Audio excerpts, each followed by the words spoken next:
Mardi 18 août, bonsoir à tous, bienvenue dans le journal de TNTV, au sommaire de cette édition. Le collectif budgétaire numéro 3 à l'épreuve des amendements. L'opposition promet de longs débats demain en commission et en séance plénière face à un gouvernement toujours privé de majorité. Dernier réglage avant le coup d'envoi des championnats du monde de va à vitesse à Singapour. Sur Marina Bay, rameurs et organisateurs préparent les premiers départs. Et puis on terminera à Rangiroa, à Tiputa. Le cochonnet anime les fins de journée. Vétérans, débutants et spectateurs se retrouvent sur le quai autour de parties amicales avec une petite mise à la clé.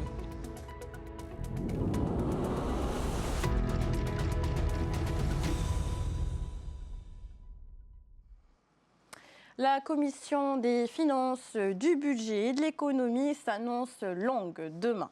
Avant l'examen de la nouvelle mouture du collectif budgétaire numéro 3, les groupes d'opposition préparent leurs amendements et promettent du débat. Face à eux, le gouvernement devra une nouvelle fois composer son majorité. À quoi faut-il s'attendre? Élément de réponse avec Nicolas Pérez et Mathieu Orey. À la veille de la commission des finances chargée d'étudier le prochain collectif budgétaire numéro 3, les représentants de l'opposition à l'Assemblée attendent de pied ferme le gouvernement Brotherson. Il faut s'attendre à ce que ça dure très longtemps, parce que comme je disais, on a beaucoup travaillé les uns et les autres sur ce collectif, on a beaucoup de questions à poser, beaucoup de propositions à faire. On espère avoir en face de nous un gouvernement ouvert. Le président Moïse Brotherson l'a dit, il était ouvert à la discussion, c'est le moment de la discussion. Selon l'élu Tapura, chaque groupe dans l'opposition s'est entendu pour faire front commun. Il y a bien sûr des sujets dans ce collectif sur lesquels nos avis convergent. Effectivement, le sujet d'Air Inouï va certainement revenir sur la table. Après, on a plus ou moins partagé les domaines dans lesquels on voudrait poser des amendements. On se réserve le droit de les poser soit en commission, soit en séance. Mais on est clairement parti pour débattre sur ce collectif. Si les rallonges budgétaires prévues concernant le câble Manatoua et les Jeux du Pacifique devraient passer sans encombre, d'autres posent encore question. Baisser le coût de la vie est une priorité pour tous les élus, mais il y a aussi les difficultés de notre système de santé. Et nous, ce qu'on voudrait savoir, est-ce que c'est juste un simple pansement ou derrière, il y a une véritable politique à long terme? Parce qu'on ne peut pas, évidemment, avoir comme réponse un peu plus d'argent par-ci, un peu plus d'argent par-là. Pour l'opposition, pas question de faire de l'obstruction systématique. Mais le Tapura insiste. Selon lui, le gouvernement ne peut plus gouverner dans ces conditions. Même si ce collectif est voté, c'est compliqué pour un gouvernement de ne pas avoir de majorité, quel qu'il soit. Le retour aux urnes semble effectivement la solution la plus sensée, puisque c'est à la population finalement qui a choisi en 2023 un groupe, finalement de choisir peut-être un autre groupe aujourd'hui. Les élus ont donc rendez-vous demain matin à 8h30 en commission du budget pour se pencher sur cet important collectif. Du côté du tribunal, une société de location de voiliers vient d'éviter une tempête judiciaire relaxée ce matin. Elle était poursuivie pour mise en danger de la vie d'autrui après la location d'un bateau défectué en 2021. Une famille venue passer ses vacances au Tuamotu avait vu son projet de croisière tomber à l'eau malgré le remboursement de la location. Elle avait décidé de porter l'affaire devant le tribunal. L'entreprise a été relaxée. Le compte-rendu de Santé Naouré. Il est certain que l'image, non pas de la Polynésie, mais des loueurs de voiliers, en tout cas de ce loueur-là, n'est pas bonne pour cette famille métropolitaine qui s'attendait à ce qu'on accorde un peu plus d'attention à leur satisfaction, à la réussite de leurs vacances polynésiennes. En juillet 2021, une famille métropolitaine voit ses vacances de rêve sur un voilier au Tuamotu virer au cauchemar après que des voies d'eau aient été repérées dès les premiers jours de croisière. Des fuites au niveau de la trappe de survie sous la coque et sur un des hublots. Un problème d'étanchéité que le loueur a estimé minime, mais la famille met fin à la location et se fait rembourser. Mais ces complications ont gâché leurs vacances. Oui, exactement, c'est le préjudice moral puisque effectivement la société avait remboursé mes clients, mais évidemment ils ont eu peur durant leur traversée de Rangiroa à Pataki, puis ensuite ils ont perdu une bonne partie de leur mois de vacances à chercher un autre bateau et enfin ils se sont retrouvés à naviguer aux îles sous le vent, ce qui n'a rien à voir avec une navigation entre les îles Tuamotu, comme c'était prévu initialement. Le procureur de la République a requis 6 mois de prison avec sursis et 1 million d'amende contre le propriétaire de la société de location de voiliers.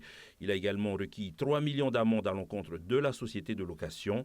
La Cour a relaxé le propriétaire et sa société au motif que les éléments constitutifs de l'infraction ne sont pas caractérisés. En effet, les fuites d'eau et le risque encouru n'ont pas pu être évalués correctement. Cependant, durant ces réquisitions, le procureur de la République n'a pas manqué de rappeler que la société poursuivie a déjà été condamnée pour plusieurs manquements, notamment en matière de respect de la législation. Un nouveau label pour mieux encadrer l'installation des panneaux solaires. Lancé par la CCISM et EDTNJ, il doit permettre aux particuliers d'identifier les professionnels qui respectent les normes de qualité et de sécurité. Pour l'obtenir, les installateurs devront suivre une formation, puis déposer leur dossier auprès d'un comité de labellisation. Valable 3 ans, ce label leur permettra notamment de raccorder eux-mêmes au réseau la grande majorité de leurs installations à la clé, des démarches plus rapides et moins chères pour leurs clients. On écoute les précisions des représentants de la CCISM et d'EDT. Elles sont au micro de Juanui Atuariva et Hero Atuahu. La CCISM s'inscrit dans ces formations de labellisation justement pour venir valider la formation de professionnels pour l'installation de l'installation photovoltaïque.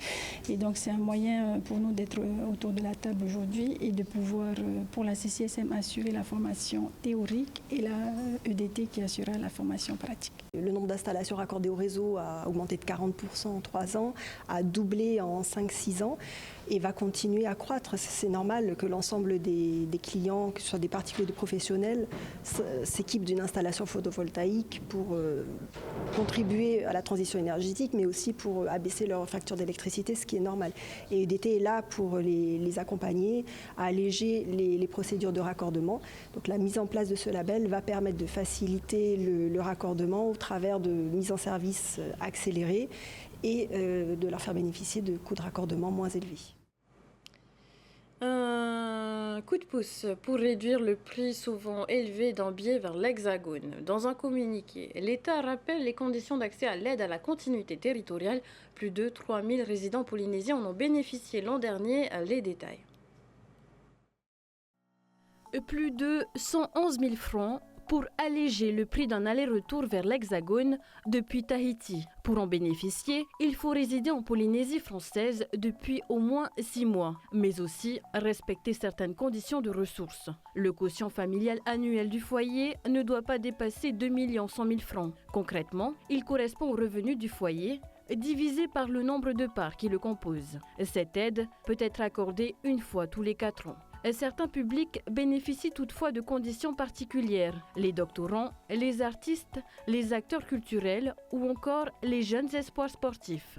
Le dispositif peut également prendre en charge le voyage d'un second accompagnant lorsqu'un enfant de moins de 16 ans est évassané vers l'Hexagone. En 2025, 3320 Polynésiens ont bénéficié de cette aide. Les demandes peuvent être déposées auprès du pôle de la continuité territoriale. On poursuit avec du sport. Cap sur Singapour à la veille du coup d'envoi des championnats du monde de vin à vitesse.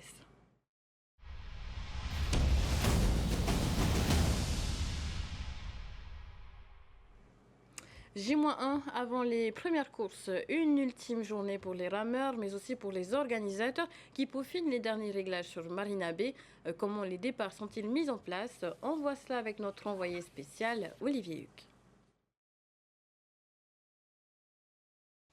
Bonsoir Athéna, en effet c'est la dernière journée de familiarisation ici sur le plan d'eau de Marina Bay à Singapour. L'occasion pour le coach Philippe Bernardino d'accueillir les dernières équipes, notamment les clubs qui sont arrivés pour s'échauffer ce matin et puis leur expliquer bien sûr toute la procédure, puisqu'il y aura une procédure avec notamment la fameuse chambre d'appel. Il nous donne plus de précisions. D'habitude, tous les championnats du monde, chaque pays aura une tente avec tous les athlètes en dessous et les clubs.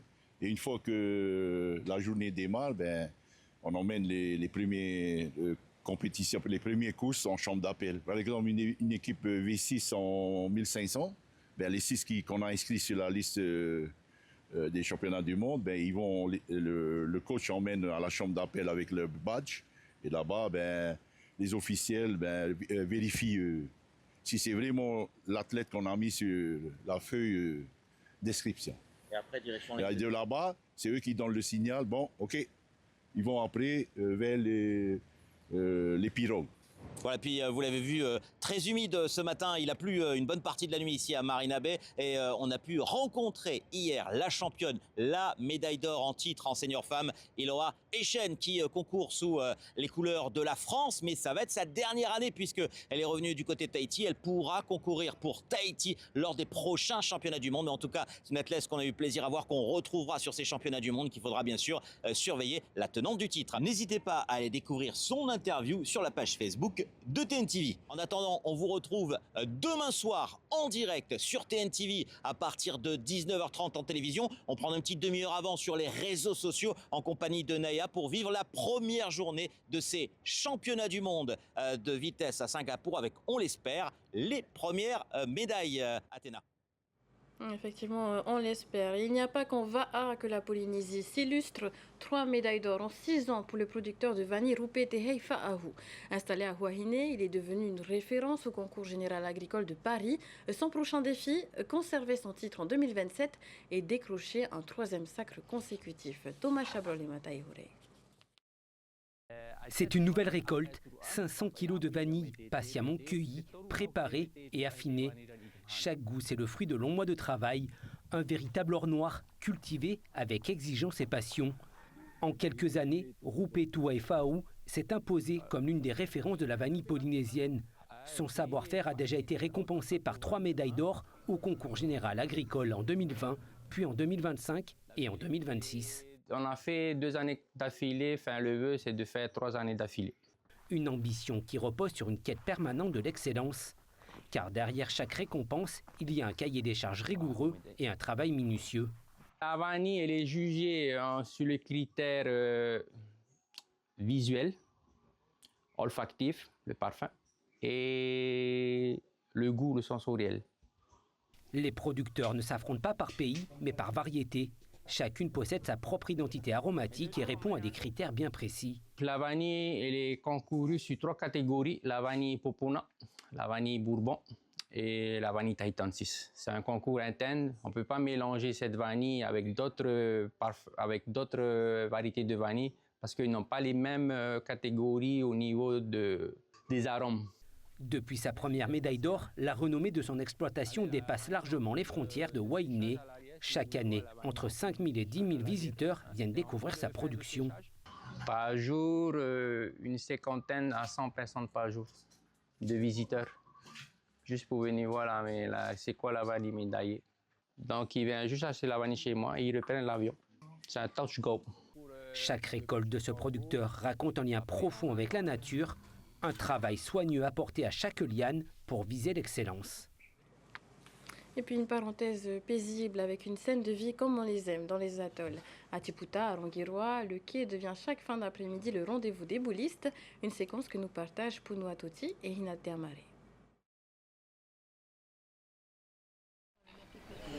Devenu le rendez-vous incontournable des vétérans de Tiputa, le terrain de pétanque attire de plus en plus d'adeptes. Parmi eux, Rautini, un passionné de pétanque. Sur ce boulodrome improvisé, une dizaine d'amateurs s'affrontent sur des parties amicales. Il y a même quelques débutants qui s'essayent à chaque partie, bien décidés à progresser. Et pour motiver les boulistes, une mise est lancée avant chaque partie. 50 francs par joueur. Le vainqueur repart avec l'intégralité de la cagnotte. Certains spectateurs ont également fait le déplacement jusqu'au quai de Tiputa pour encourager leurs favoris. Les boulistes sont là dès 15h30 et ils jouent jusqu'à 16h30, 17h30. Et le week-end, cela dépend des clubs qui vont jouer. On alterne. À Avaturu, il existe 3 clubs et ici à Tiputa, il n'y en a qu'un. Du coup, on fait un week-end sur 2. Une fois à Avaturu et puis le week-end suivant, on joue à Tiputa. Chaque jour, après le travail, le quai de Tiputa est devenu le point de rassemblement des boulistes du village.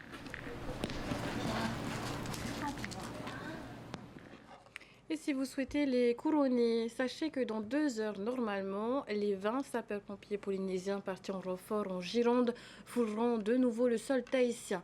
Nos soldats du feu rentrent après plus de 2 semaines mobilisés contre les incendies. Sur place, ils ont notamment pris le relais pour éteindre les derniers points chauds et éviter toute reprise du feu, un engagement salué par leurs confrères de l'Hexagone. Et voilà pour cette édition d'information. Juste après, direction les cuisines avec l'émission Un plat, un talent, une formation, suivie de 3 épisodes de la série Tracker. Belle soirée à tous, à demain.